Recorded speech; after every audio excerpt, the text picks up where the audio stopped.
Welcome to episode 301 of the Red Dirt Agronomy Podcast. I am Dave Deacon. Yeah, we're kicking off our third year of digging up dirt on crops that are grown across the Great Plains and discussing ways of keeping them going in some of the craziest growing conditions on the planet.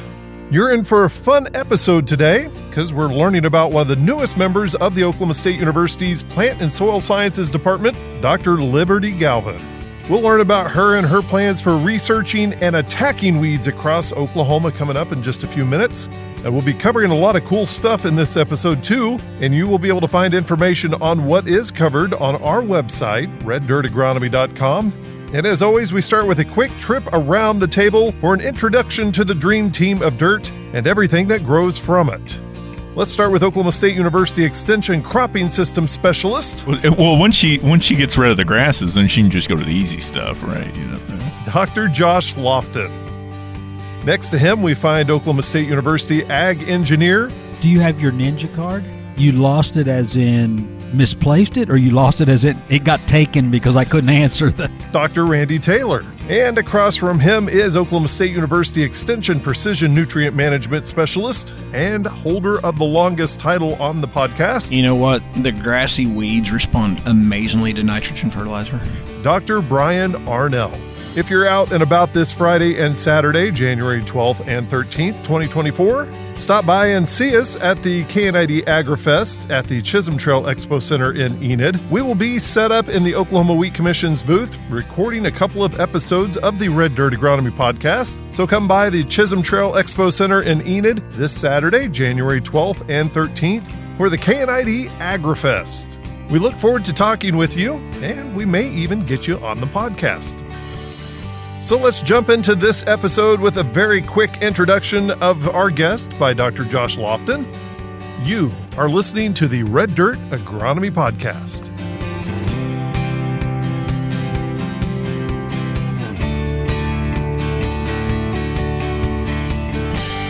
We have here one of our new weed scientists here in the department, Liberty.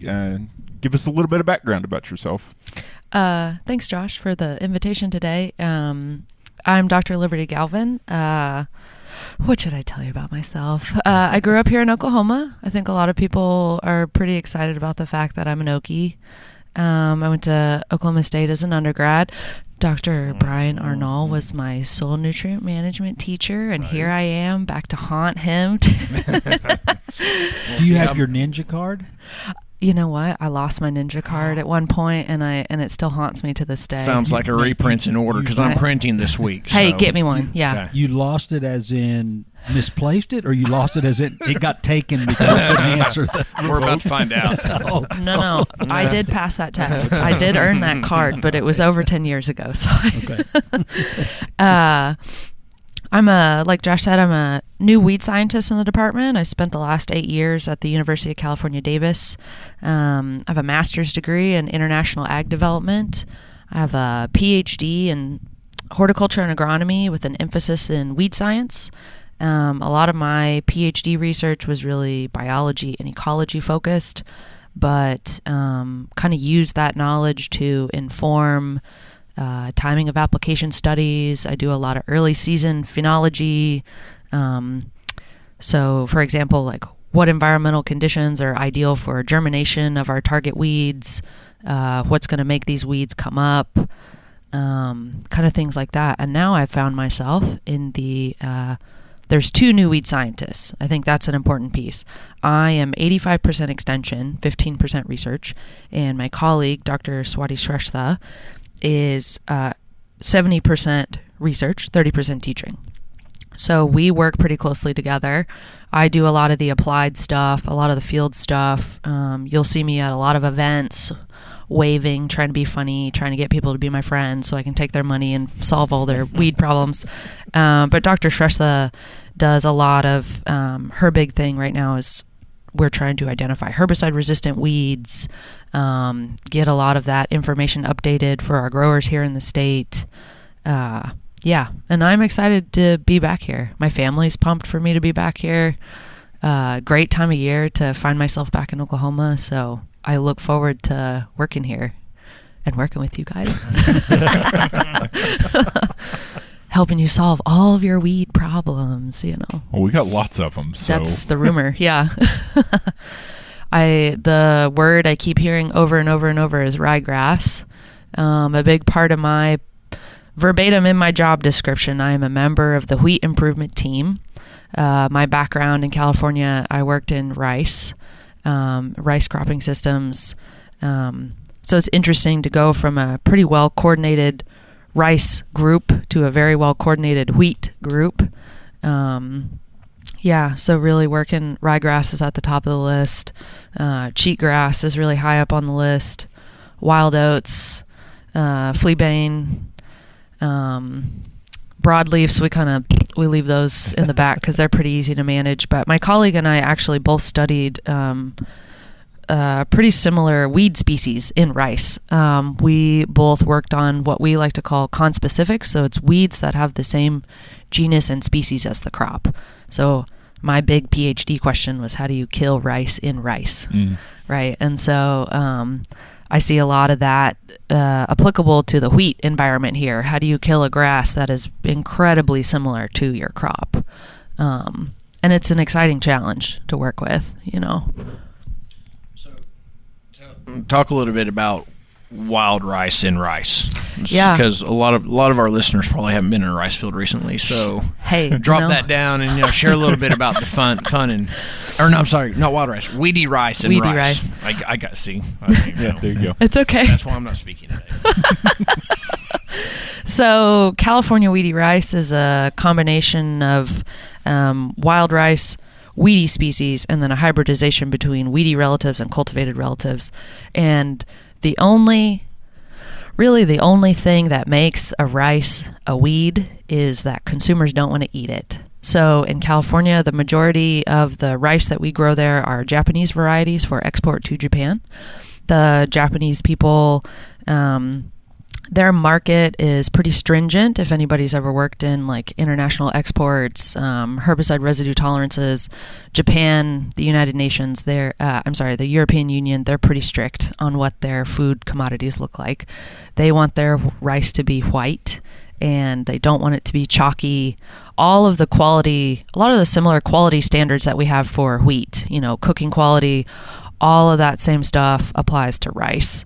Fun fact, all of the sushi rice in the United States is grown in California.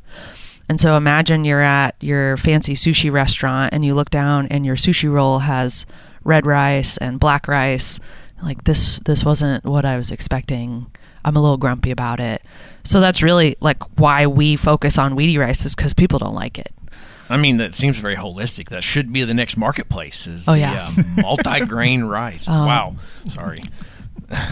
I tell you what, people that are not very involved in agriculture, they love to promote some of these off-brand varieties. And one of the non-certified varieties in California, it's a red bran rice. We actually found that one of our dominant weedy species was a cross. So I actually got to work with the California Crop Improvement Association and met some really cool guys here with the Oklahoma, the OGI, the Oklahoma Genetics, really similar to the crop improvement folks. And that's something that I think is an exciting opportunity to work with these quality assurance type people. How can we use their impetus and their reach to kind of tell the general public, like, hey, the reason that we plant certified varieties is because we know what we're getting. We know that it won't crossbreed, or it won't, dehybridize, things like that. So really, and that was something, I started my PhD in 2017, and in 2019, the California Crop Improvement Association put into policy that all rice growers were required to purchase certified seed. And that actually really shut down the weedy rice issue. It dwindled, and when I left UC Davis in 2020, actually, it is 2023, in May of this year, weedy rice was actually no longer a serious problem. And that was because of the policy folks, all of the UC extension people, and the people like me, the researchers that were like, hey, this is how we can control it. These are our options. So you're saying bin run wheat might be a problem in our weed control? No comment. One thing I learned about rice, I actually interviewed Dr. Lindquist not too long ago, and I asked him, why do you flood the fields? And he said it's weed control. Yeah. And I never realized that's one of the main reasons why floods are fielded. Yeah. Strike that, reverse it. Fields are flooded. Thank you. Man. I know what you meant. It's Thank okay. You. I appreciate it. But just like with any cropping system, now that we've flooded those fields for over 100 years and they don't do any crop rotation. Right. The soil is way too heavy to do anything with. They have now selected for aquatic weeds, right? So the most problematic weeds that we have now, they don't care about the flood. They actually need the flood before they will germinate and emerge. Right. So, that was another interesting thing. There's people in the San Joaquin County who grow rice, and they have much softer soil. So we were really looking at rotational options for rice in that county. But up where I worked a lot between Yuba City and Chico, they can't do anything about it. And the joke is, like, if you see a field that you know is historically planted in rice, and they're planting safflower, it's because they're trying to dry up the ground so that they can plant walnuts. Yeah. And one of my colleagues did a lot of research on rice herbicide drift onto tree nuts, because almonds, walnuts, pistachios, so much more profitable than rice. Right. Yeah. So pretty interesting stuff. Also really interesting stuff that I feel like we could apply here is, weeds, they like the ideal field conditions that we set up for our crops. And I think Dr. Shrestha has a lot more research potential to look at population genetics and population shifts. But one of my questions is always, now that this field has gone from rice to trees, are those barnyard grass, Echinocloa species going to also stay with the orchard? And I kind of have questions here in Oklahoma, just because we rotate from corn to wheat, those are grass crops. So what do those weeds look like, and do they shift with the crop? Do we secretly have multiple species of ryegrass in the field, and they behave a little bit differently, and that's why we're having these issues? I have some suspicions. I hear Brian over. No, I have things to say, but I'm not going to. I'll drop it. So you can just go right past this. I've been told very loudly lately that we have weeds because our soil management. That weeds prefer poorer ground, so that's why we need to regenerate our soils so that the weeds go away. You could walk past this question, or you can address it. A weed is an unwanted plant, and people will come up with 1,000,001 different ways to justify why they have weeds, but weeds are aggressive. And that's why people like me love to study them, because in my opinion, weeds are superior. They're not beholden to, what you want them to do, and they're actually really good at doing what you don't want them to do. So I think it's a little unfair for people to blame it on quote unquote poor soils, because weeds are also plants.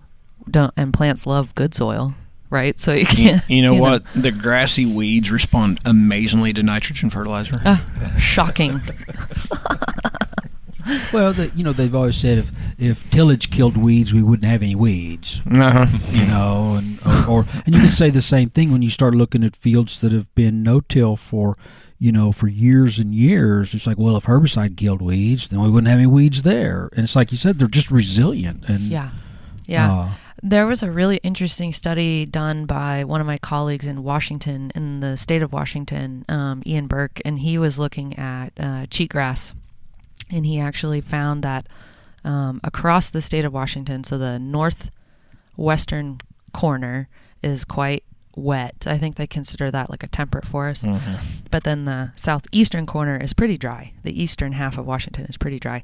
They found cheatgrass in each kind of gradient region between those two, and each species that they found had adapted to the amount of rainfall, and so they will mature faster under drought conditions because they sense the lack of moisture. And an annual weed's job is to make seed so that it can proliferate for the following season.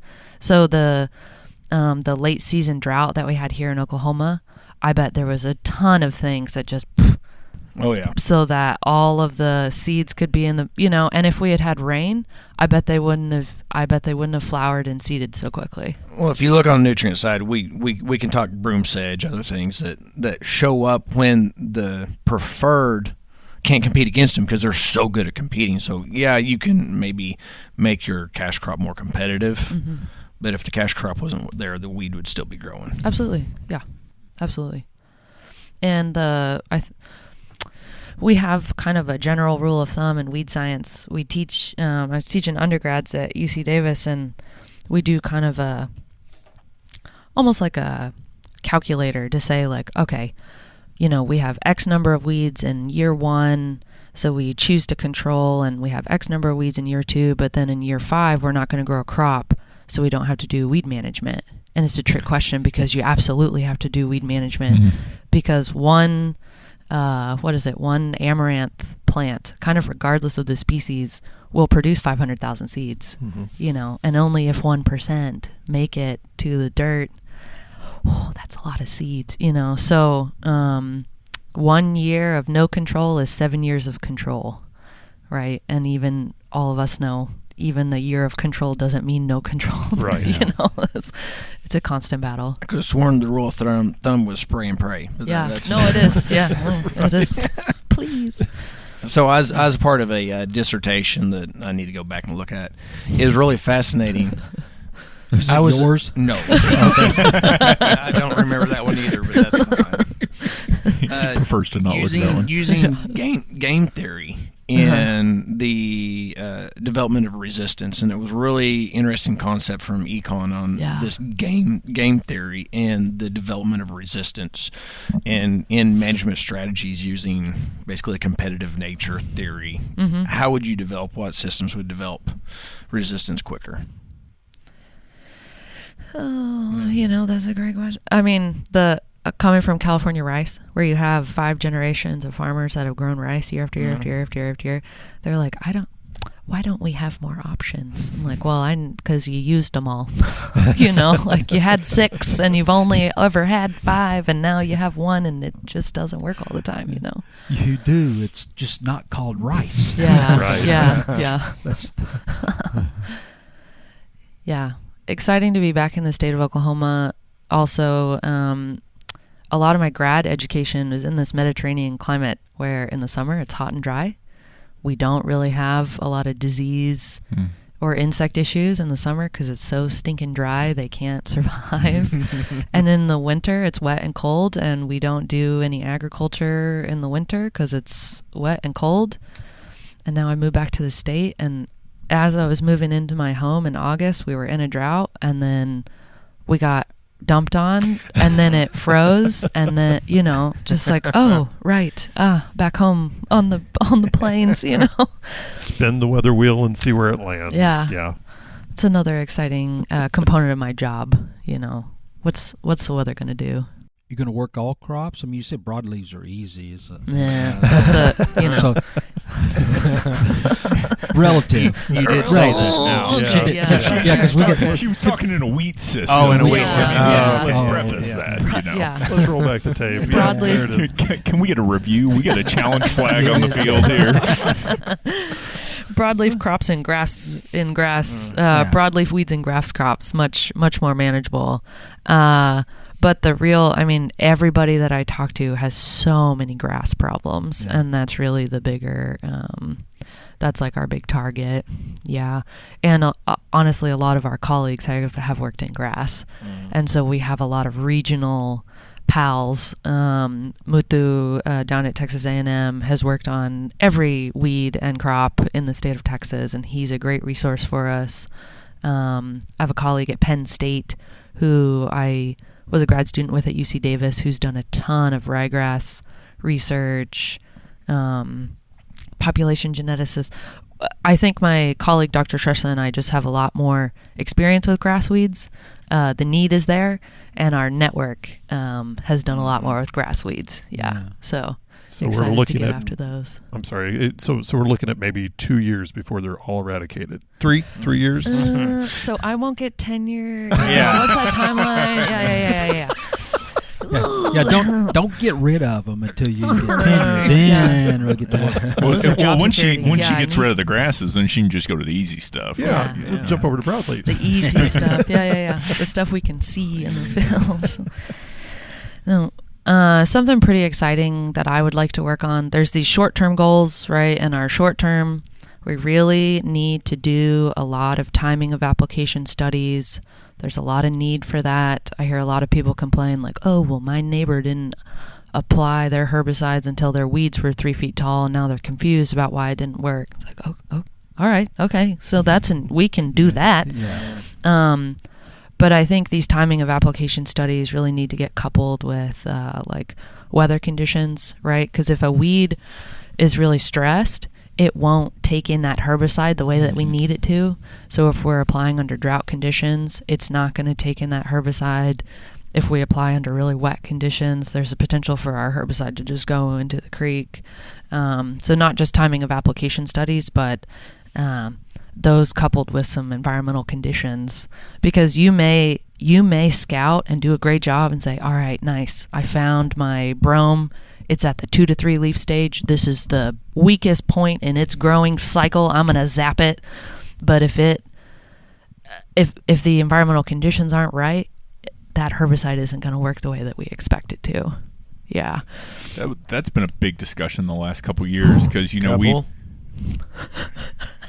At least 2. Sorry, I didn't possibly drop that in there. At least once again, 2. I might just sit back over here and just continue on. on. Finally got him to talk. Yeah. But that's been a big discussion point in the last since 19 and then beyond. Is you get good scouts, and we see these weeds that are coming out, and then you go through with something that worked, but it's been 30 days since it's got a rainfall, and then you come back and the herbicide didn't work, and it's like, well, I mean, nothing's growing right now. I mean, that plant needs to go through metabolism for a lot of these things to kind of work. So that's been a big, I mean, even this time of year when growers go out and they see weeds in their wheat or alfalfa or something like that, and they're like, well, I want to spray it, and it's like, it's not, we need to temper our expectations right now because nothing's really growing right now. So maybe hold that off until February and roll that down. How do if you look at the crop in the ground now or later, and maybe this is where your research, you look at it, I've got a weed, I've identified it, but I don't have rain in 30 days.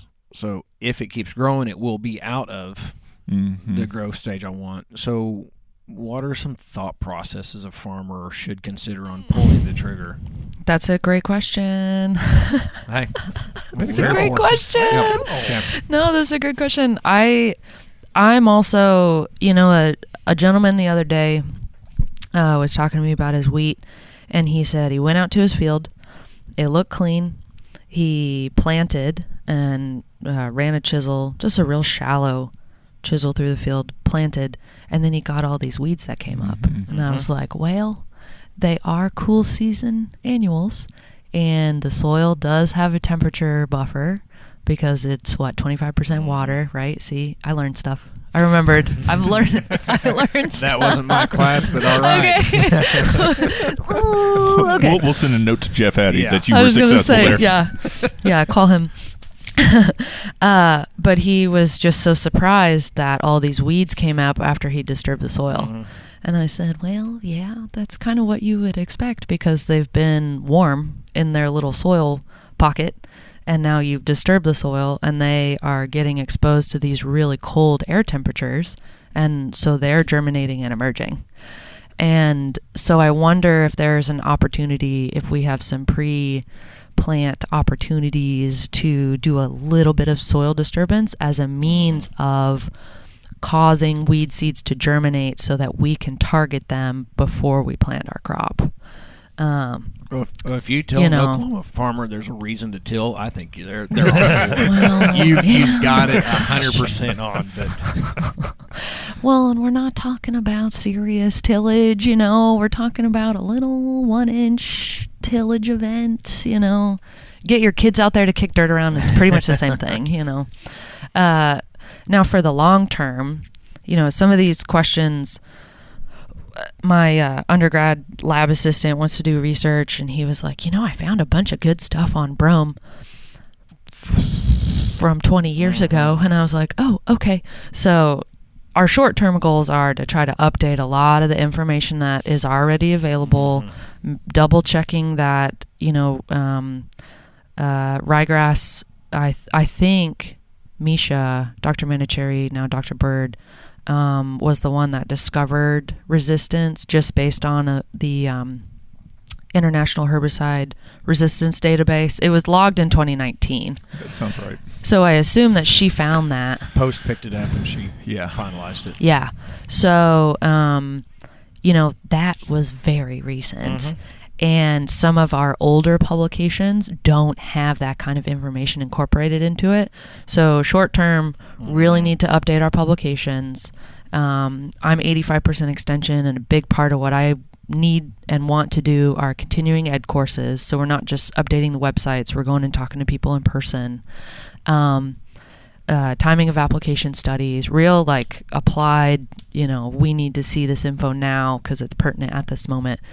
The longer term, which I think from a nerdy science perspective is very exciting, had a really good conversation with Wesley from the Mesonet. Something that I worked on a lot during my PhD is, so you have weedy rice, same genus and species, it's rice, so you can't scout for it. It looks exactly like your crop. And a lot of California rice is aerially seeded, so you can't just look down the row and say oh, there's a weed. It's all the same stuff. So what I really worked on was, what are the environmental conditions, mostly temperature and moisture? What are the environmental conditions that will induce germination?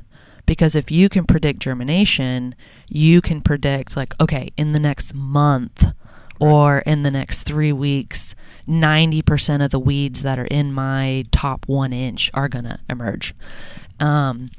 Those are studies that I think will greatly help with this timing of application type stuff, and just give growers a bigger window, hey, in the next month before, August 31st, on August 1st, we're sending out notifications hey, in the next 30 days, plan something. Don't wait until September because you're going to be too late. I would really like to partner with the Mesonet. So I don't know if y'all use their widget, and it links you to their website, and they have all of those really cool predictor tools. Yep. I think Myra Duffick, the new pathologist, one of her big research projects is to validate the I can't remember what pathogen it is on the Mesonet, but she was like, oh, this hasn't been ground truthed in 17 years. So that's my big project. And I was like, cool. I want to do that exact same thing, but for weeds. Nice. That is a big project. That took me 5 years to do the germination study, the emergence study, put all the data together, ground truth it over 2 years. So that's that's in the longer term. But I think people like the Mesonet. It's so user-friendly. And if we can contribute to that somehow from a weed science perspective, I think that'll help people even more with their timing of application stuff. So then on your studies that you have now, then, or do you know what data you're going to start collecting, environmental conditional data that you would have that starts building that database for your tool? Yeah, so all seeds are beholden to temperature and moisture. Okay. And some seeds need light, some need nitrogen, some need oxygen, blah blah blah, but you can make almost anything germinate at the right temperature with the right amount of moisture. Yeah. I also don't have a grad student yet. I just started on October 1st. So once I get a grad student or even a tech or somebody to start really getting into this, that will, maybe we do look at solar radiation or something like that. But it depends on the species. There's actually a lot of pretty good biology type data like that from other researchers. So if a researcher says like, oh, nitrogen is imperative to the germination of cheatgrass, whatever, then we'll include that in our experiments. But I think just based on what the mesonet has to offer, in California, they don't have a mesonet. I was like, what is it? What are you guys doing? You're supposed to be like a world-renowned institution and you don't watch the weather? Like what? They have an almanac. Yeah. They're like, well, 70 last degrees year, all year. What are you going to do? San Diego, our growing season is 360 days, so we don't check the weather. Like, oh, okay. And I was trying to build similar models for rice producers, but they were like, well, we don't know our soil temperature. It's like, oh, losers. Sorry. Hey, Bruce Lindquist will hear that. This goes to California. I know. Just kidding, if guys. If the wind's right, it Whitney, bounces and all that. Yeah. Kasim, I'm so sorry. Late at night. Yeah, late at night. There is a time change. Right. But I think having that pinpointed data through the mesonet, all of those weather stations, and even being able to link personal weather stations to that, will give you really good, high prediction power, really. Yeah. My issue during my PhD was, I'm just one person, and I had one field site because nobody would let me plant weedy rice in their field. The plight of the weed scientists is that everybody wants you to do the research, but nobody wants you to come to their field to check it out. Nobody wants the plots where the weed scientist has been. Yeah, I was going there. Oh yeah, that's always fun. I was gonna say, there was a few plots when I arrived on October 1st that were already planted for me. I was like, oh, good, great. I'm gonna go find what's out there. Those are Brian's plots. Yeah. That's because I took over the weed science plots. Yeah. So fair. there's a lot of crop sciences direction there. Are you looking into pasture weeds also? Not immediately, and quite frankly, probably not pre-tenure. Mostly because my background is very agronomy, conventional ag focused. My mother's side of the family has a cow-calf operation off I-35 down near Purcell. And we spent a lot of time on that farm as kids. And even as adults, it's like where we spend our holidays and things like that. And I really, pasture and range are pretty close to my heart. And I think invasive species are so fascinating. And there's a lot of opportunity with like early detection and rapid response, community science. You can get kids involved with like invasive species stuff. So I'm really interested in it, but it's not my current area of expertise. And so as a means of maintaining long-term job security, probably not what I'm going to go after. Unless Alex Roccatelli comes to me and says, I have this problem, I need you to work with me on it. It's like, okay, sure. Oh my God, we got weeds in my pasture. sorry, that's my Alex impression. Oh my God. Is he Italian or is he Brazilian? I think he's actually both. It's in Brazil. You have never mind. Okay. A long-term Italian, so he's a Brazilian Italian. Okay. Well, Italian Brazilian. Years ago, whenever I interviewed him, he was, oh my God, we do. I thought, you're from Brazil. Who is this guy? And then he explained that there's lineage back to Italy and all that. So. Yeah. Okay. A couple countries came into Brazil at a certain period of time. So. Yeah. Portuguese. Yeah. Yes. Yeah. There's all types of. Yeah. It's a melting pot. Italian, of South America. Yeah. So I kind of been doing the math in my when you talked about God. I do math in my head. I'm an engineer. So what is it? Solve differential equations at breakfast for fun. Yikes. Okay. I don't.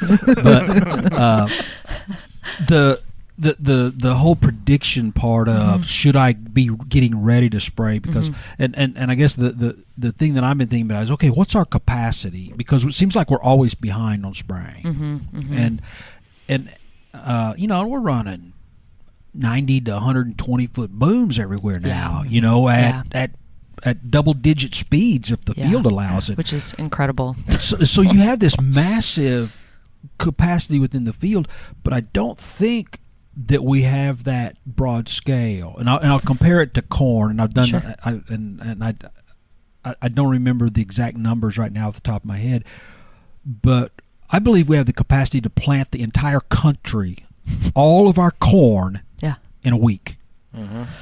Yeah, we have that much planting capacity in the U.S. that we could plant the entire corn crop in a week. I don't think we could spray it in a week. Yeah, probably not. Yeah, and well, that makes sense. I mean, look at custom planter versus custom sprayers. Yeah. And there's I put this in one of my lectures whenever I give a lecture about modeling, but it's I think George Box was the one that said all models are wrong, just some are useful. Right. And so these models that I was building, I'm a pretty smart guy, these models that I was building, mostly because I only had one field site to validate, they were only 40% accurate, and so putting these on the mesonet would, from a trust perspective, from a, we know what we're talking about, I don't want to put something out to the public that they will think is poo-poo.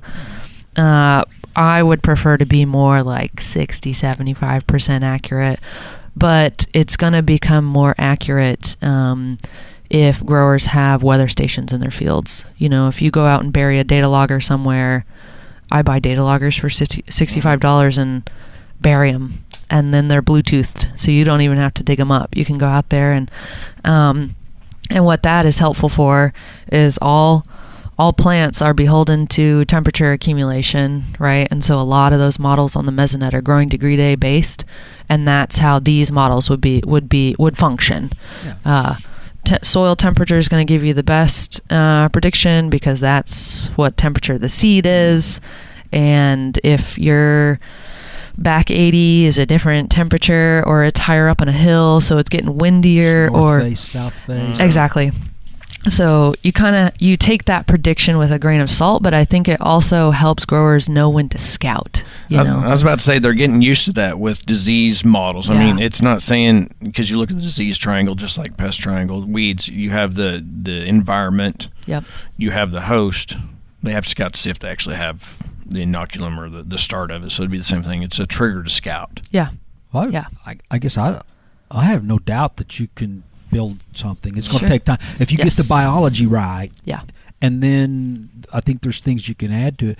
But the predictive capability of it is the way that you deal with the capacity issue that you have. Because now you're not saying, go spray. You're going, hey, you better be thinking about it. Yeah. You better make sure you got a pallet of herbicide sitting here. Yeah. Because the stuff's going to show up, and then you better be ready to go. Yeah. See, I think that's the thin line to walk, because the social issue that we've run into with like a dollar spot calculator, I mean, that's been used on golf courses for so many years, but it's gotten such a negative whack from an IPM standpoint, because the golf course managers have turned that in from I need to start scouting to I need to start spraying. And so that's the thin line from a social aspect we have to watch. Is we can't make these into a application tool of saying, okay, the right conditions are there, so I'm going to go apply. And it only takes 2 or 3 good successful years, because I don't think any grower would do it and waste chemical just right now. But if they see it works and it sees how easy they've got it, then now it starts becoming an application tool, not a scouting tool. And I think that's a big thing that you have to watch, is if you see, hey, you can get ahead of the weeds here by doing this, let's you were too far ahead of them. Yeah, let's. Yeah. And then we get into the same issue that maybe, they didn't germinate this week; they're germinating next week. Well, now that application's for nothing because you didn't catch them. Yeah. And so that's the other thing. But you said something else earlier about citizen science when you're talking about the pasture stuff. Yeah. So now once you build, you get something built. That's where you come in and go, hey, are you scouting? What did you see on a north slope, on a south-facing slope, on hilltops and creek bottoms? And so now, and you can georeference everything. And now then your database starts getting built, and you're going, hey, we have validation that this is happening. Yeah. You still ought to go look at your own field instead of fire the sprayer up. But how much diversity in this kind of aspect do you have? Like you said, you have potentially different biotypes of the same species and different species just in general. Like how much diversity in that can you really pack into to something like that to put on like something like the mesonet? So it really depends on what the growers want. What your herbicide options are, right? If you have one weed and one herbicide that works like crap, that's probably not the target for the mesonet, just because low success rate for me. I need to be able to show that I can create a good product. But when I was studying weedy rice, we actually had 5 different accessions that I would study, and they were all genetically different from each other. So I rolled those all into one study to say, okay, do these behave differently? The ones that don't, this is going to be a blanket for those 3. For types 2, 1, 3, and 4 are so genetically closely related, and they behave very similarly in the field. So here's a model for these types, and here's a model for those types. And that's really where me as Professor Dr. Galvin is going to have to figure out, how do we turn this into a better grower tool? Do we need to have a wheat model, or do we need to have a ryegrass model that is applied to all systems? Do we need to have all weeds and corn? You also have to consider seasonality. There's our winter annuals and our summer annuals. There's also a big difference between annuals and perennials. So if you get into Johnson grass, that's a different. Those weeds behave very differently. It's different because then you got seedling Johnson grass versus rhizome Johnson grass, and those are basically 2 different animals that you're having to struggle. Well, and I wonder on this kind of thing, because I know back when I worked in rice, those fields were pretty consistent from front to back. You're working with Oklahoma soils that, you got sand pockets and sand veins and stuff like that, and how much of that, soil differences, soil textural differences would impact what you would see in this kind of situation. I definitely, from a growing degree day perspective, your sandy soils aren't going to hold as much water, so they're not going to be able to buffer the temperature as much. Probably going to see weeds popping up in your sandy soils much earlier than your heavy clay soils, partly because of the physical requirements for the seed to pop through the soil, but also because of that temperature buffering capacity. So really, it's going to depend on who wants to give me money, right? So if the wheat growers give me money, it's definitely going to be a ryegrass calculator. But I think you made a really good point of the cultural piece. A big part of my job is continuing ed. Yeah. And I would not put out, I think I've learned enough from studying herbicides and in weed science to know that you don't put out a product before you deeply talk about it and give those continuing ed classes and say hey, here's the IPM ladder. You got to start with reading your old notes and timing your scouting events. And if you don't have old notes about when these weeds come up, don't worry. We've got the Mesonet app, but it's not a timing of application tool. It's a planning tool. Yeah. Because the other thing too is I don't want a grower to call me and be like, well, your app told me to spray and I did, and now I have weeds. It's well, okay, you're right. So the app, like you said, doesn't tell you to spray. It tells you to scout. Yeah, tells you to get your butt in the field. Yeah. Or get your kids in the field, right? Yeah. Send your kids out. All of the local ag students. Yeah, all those 4-H kids. So you could take it one step. If I put all my parameters in, this is my field. Sure. And I put all these parameters in, then now instead of me checking it, I can get an alert. Mm-hmm. Mm-hmm. You know, it says, hey, this field is one that conditions are starting to develop. Yes.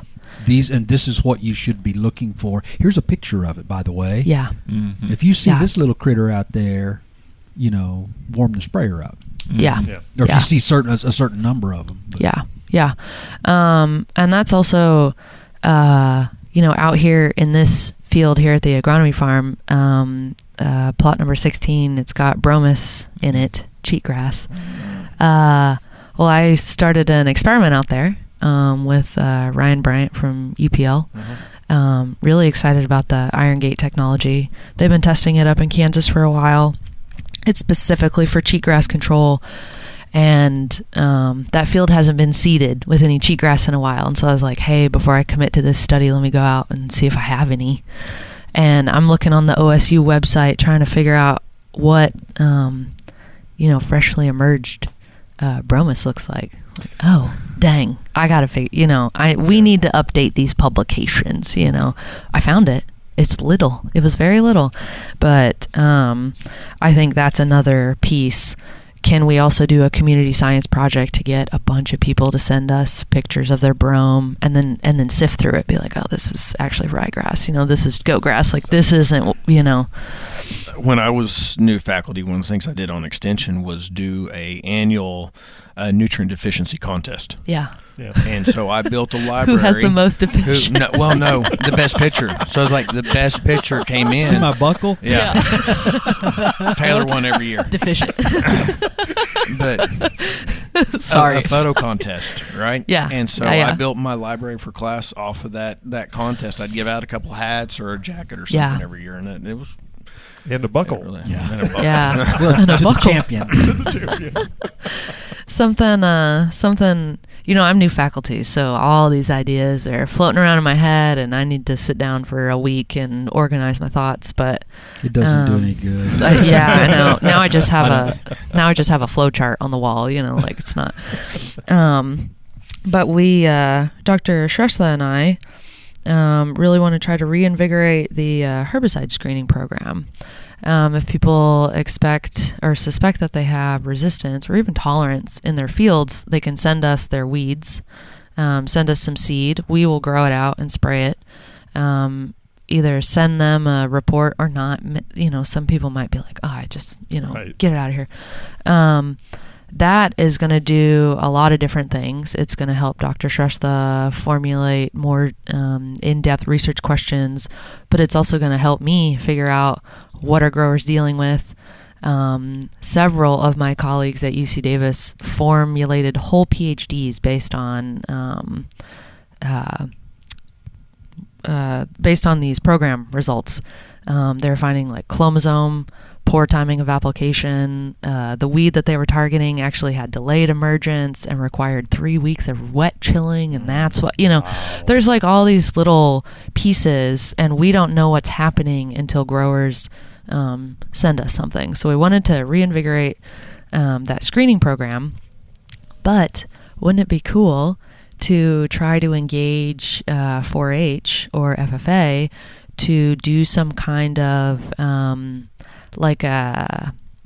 almost like this nutrient deficiency, but do not just scouting, but weed identification. You know, and grasses are so difficult to differentiate. So can we do some kind of continuing ed where we don't just work with growers and adults, we also work with kids, because little kids are very close to the ground already, right? Yeah. They have great eyeballs. And is there a way for us to kind of like engage 4-H, reinvigorate the spraying program, get people interested in weed science, because weed science is exciting, you guys. You know, I don't have to tell you guys. So there's a lot of things in the works, but timing of application, figuring out herbicide resistance, and doing a lot of that through this screening program is on the agenda. I would tell faculty, usually when you start your career in the first year, you're taking out fence on both sides of the road. Yeah, because there's everywhere. By the second year, you're mostly missing the fence and you're just in the ditches a lot.